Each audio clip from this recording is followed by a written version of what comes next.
I was sitting on the porch, a mug of coffee warming my hands, when my wife texted to say she'd be out late for dinner with a client. The message was simple, ordinary, something I'd seen many times before. But this time, I already had a good idea who that client was. So I typed back, "Say hi to Doug." The moment I sent it, my phone rang. I let it ring the first time. I just sat there, listening to it buzz against the wooden boards of the porch. The night air was warm for October.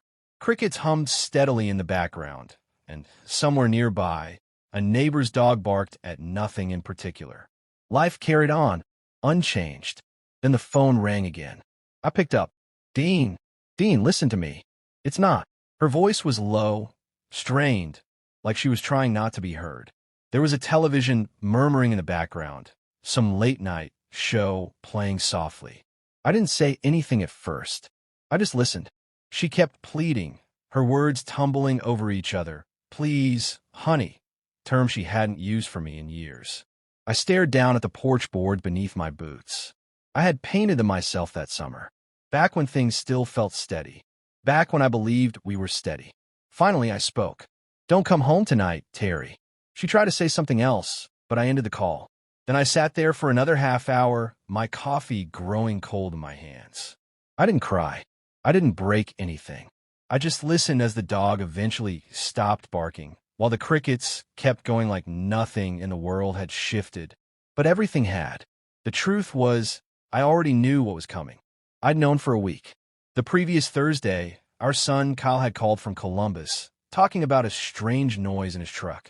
Somewhere in the middle of the conversation, he laughed and said he'd seen something odd. He thought he spotted his mother's car parked outside a motel near the bypass. He brushed it off quickly, said he was probably mistaken. Cars look alike, especially from the road. I agreed with him, told him not to worry about it.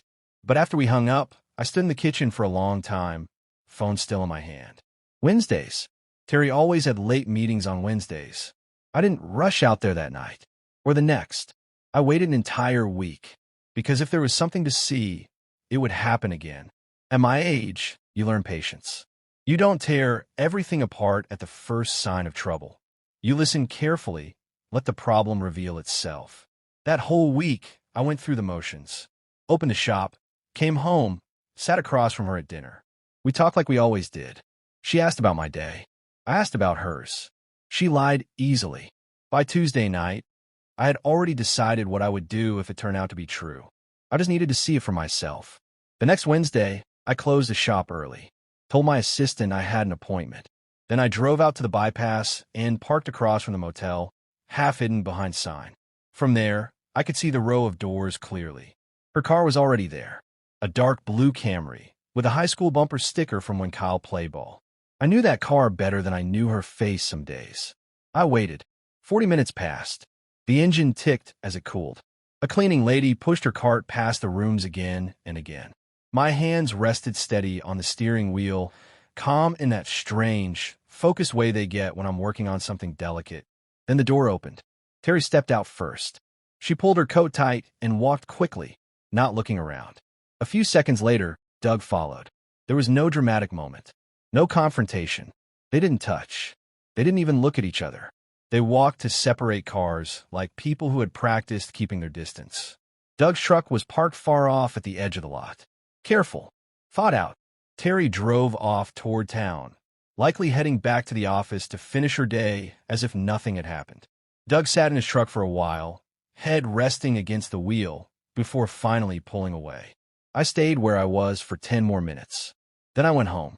Doug Mullery, a man who had sat at my table for years, coached Kyle's Little League team, spent holidays on my porch, helped me pour concrete behind the garage one summer, stood at our son's wedding and gave a speech that made Terry cry. That was the man who walked out of that room. When I got home, Terry was already in the kitchen, cooking dinner. She turned and smiled like it was any other evening. "Long day?" she asked. "Long enough," I said. We sat at the table and ate. She talked about work, about a deal that nearly fell through. Used the word client more than once. I nodded, passed the hot sauce, kept my voice steady. Our hands almost touched once. What I felt wasn't anger. Not yet. It was something quieter. The kind of stillness that comes when you finally understand exactly what's broken. After dinner, she went upstairs to shower. I stayed in my chair, the television muted, piecing everything together. The canceled trips, the distance between us, the way she had slowly pulled away without ever saying why. All the signs had been there. I just hadn't been looking.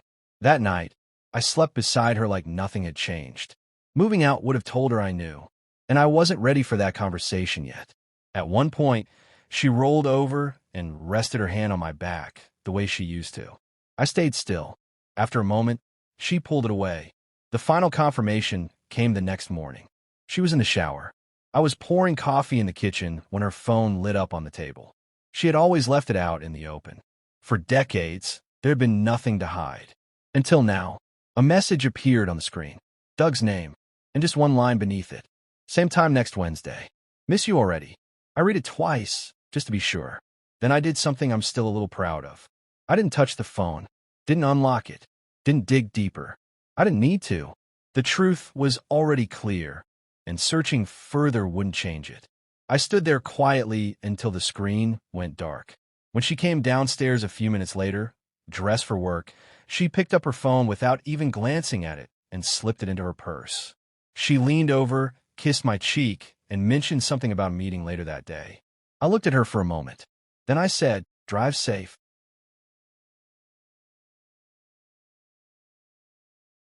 She walked out, and a moment later, I heard the Camry start. The sound of the engine faded as she backed down the driveway and disappeared into the street.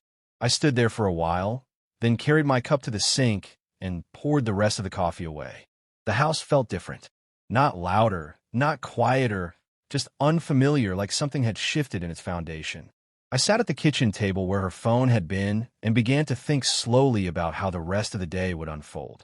Not in anger, not in panic, just step by step, like working through a problem that couldn't be rushed. That night, close to 9, her message came in. Late dinner with a client.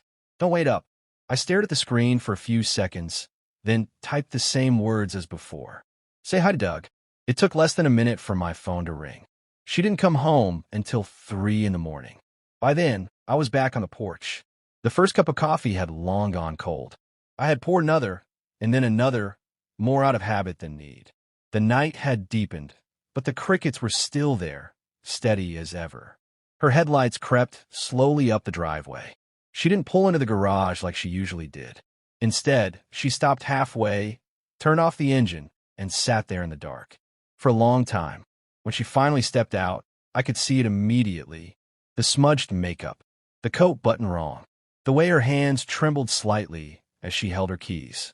She walked toward the steps, then stopped at the bottom. Dean, please, let's go inside. Not out here. I didn't argue. I followed her in. She went straight to the kitchen and stood by the sink, gripping its edge like she needed something solid to hold on to. I stayed by the doorway, leaning against the frame, not sitting, not moving closer.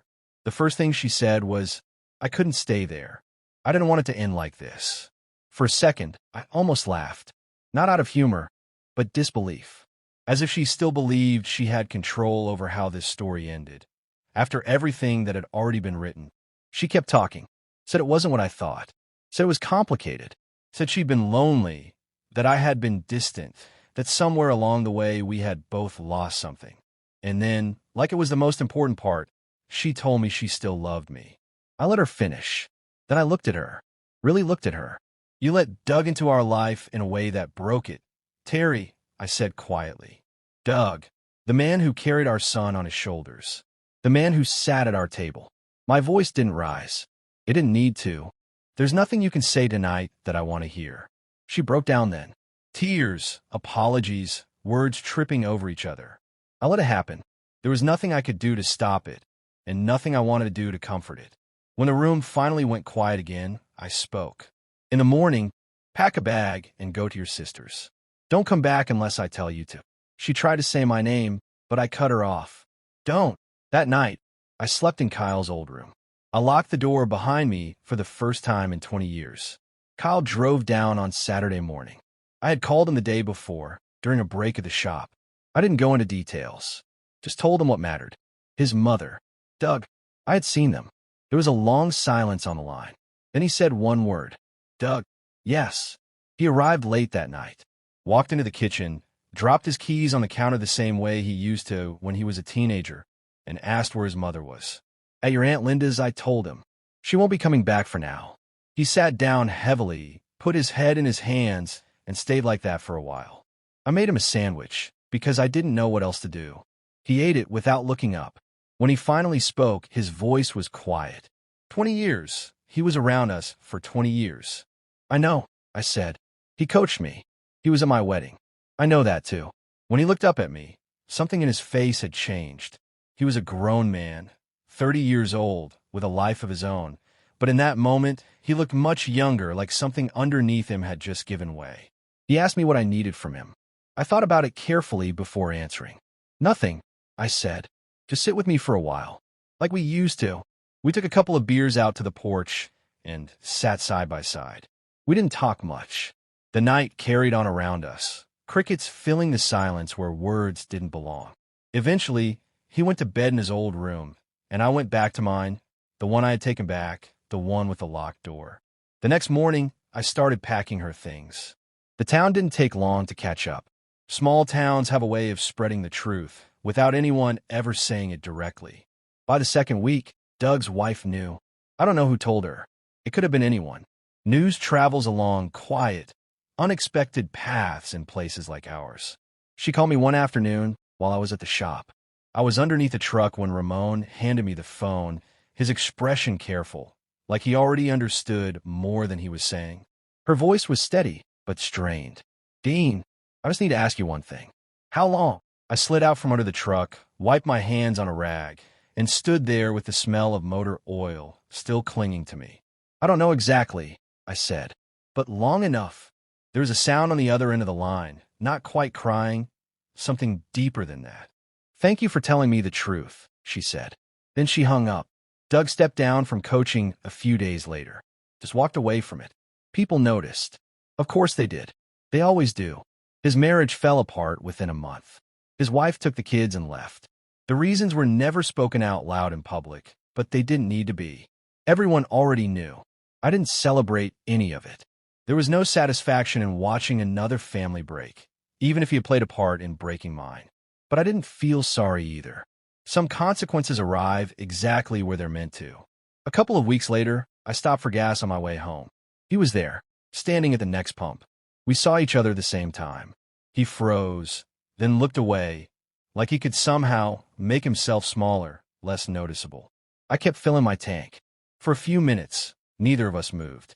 Just the sound of the pumps clicking, a faint song playing overhead, the ordinary rhythm of a place that had no idea what stood between us. Finally, he couldn't take it anymore. He set the nozzle back, walked over, and stopped a few feet away. His hands were open at his sides, like he didn't know what to do with them. "Dean, I've been meaning to come see you." I said nothing. He started talking, words spilling out about how it wasn't supposed to happen, how they tried to stop, how he hated himself for it. Then, eventually, he said the one thing that mattered. "It's been about a year," he admitted. "A little more." And there it was, out in the open. No more guessing, no more piecing things together. Just the truth standing there between us that I clicked the pump off, hung it back in place, and screwed the cap on slowly. No rush, no sudden movement, just the steady rhythm of finishing what I had started. Then I looked at him, right at his face. "You sat on my porch every 4th of July for 20 years, Doug," I said. "Don't ever knock on it again." I didn't wait for a reply. I got into my truck, closed the door, pulled out onto the road, and kept driving. I didn't check the mirror. I didn't need to. That was the last time I ever saw him. A few days later, Linda came by to help Terry collect the rest of her things. Linda, her older sister, had been part of our lives for as long as I could remember. She had held Kyle the day he was born before I even got the chance because I was too overwhelmed to stay in the room. She had been family. I was out front fixing a loose board on the porch steps when their cars pulled up. Terry stepped out first, kept her head down, and walked straight into the house without saying a word. Linda followed more slowly. She stopped at the bottom of the steps, arms crossed, eyes fixed on me. "You're feeling pretty justified right now, aren't you, Dean?" I set the hammer down beside me, but didn't answer. She went on, her voice sharp, pushing for a reaction. "You knew something was wrong. Maybe not the details, maybe not who, but you knew. For 2 years, you came home and shut yourself away. You stopped talking to her. You left her alone in that house. And when she finally went looking for something she wasn't getting, now you get to stand here and act like the one who was wronged. She wanted to fight. That much was clear. Linda had always been that way, strong, loud, certain. She believed in pressing until someone pushed back. But I didn't. Maybe Terry had told her that version of the story. Maybe Linda needed to believe it. Needed a way to balance the weight of what had happened so her sister wouldn't be the only one carrying blame. Either way, I wasn't going to argue about it on my own porch. I picked the hammer back up, tapped the nail into place, and stood. Then I looked at her calmly. "You done, Linda?" She opened her mouth, but nothing came out. I walked past her into the house, closing the screen door softly behind me, then the main door. No slam, no noise, just final. From inside, I could hear them moving around, gathering things, carrying boxes. Then the sound of the car doors. The engine starting. Tires rolling away. I sat at the kitchen table until the sound faded completely. Then I went back outside and finished fixing the step. 4 months later, I sat in my lawyer's office on a quiet Friday morning. The papers were laid out in front of me, neat and final. Dom Corelli slid the folder across the desk and pointed to where I needed to sign. I picked up the pen and wrote my name. He signed after me, stamped the documents, and closed the file. "That's a Dean," he said. "The house is yours. She keeps what was hers. You won't be hearing from her again through legal channels." I nodded, shook his hand, and left. From there, I drove straight to the shop. There was a truck on the lift I had promised to finish that day. Ramon had already done most of the work. I slid underneath, picked up where he left off, and finished it. By late afternoon, the job was done and the customer drove away satisfied. Life doesn't stop. It just keeps asking for the next thing. Around 6, my phone rang. It was Kyle, calling from the road. He asked if he could come by the next day. There was a problem with his vehicle, and he wanted me to take a look before the week started. "Bring it in," I told him. "I'll have the lift ready." There was a pause on the line. Then he said his mother had called him the day before. She had settled into a new place and asked how I was doing. "What did you tell her?" I asked. He said he told her I was busy. I let out a small laugh. Not bitter, not amused, just something in between. "Drive safe, son," I said. "You too, Pop."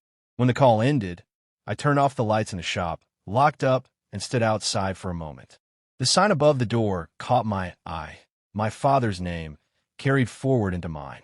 Something steady, something that hadn't changed. I drove home, made a simple meal, ate it standing at the counter, and went to bed. The next morning, Kyle showed up like he said he would. And life moved forward. That was a year ago. Terry built a new life somewhere else. Kyle told me she remarried. Doug disappeared from this town entirely. Marlene moved on with her children. The pieces scattered and settled where they would. The shop stayed busy. The house stayed quiet. And me, I stayed right where I was, learning how to live in the space that was left behind. That's the whole story. If this story stayed with you, there are more like it. Stories about quiet moments, hard truths, and the kind of strength people don't always see. Stick around, and don't forget to subscribe so you don't miss what comes next.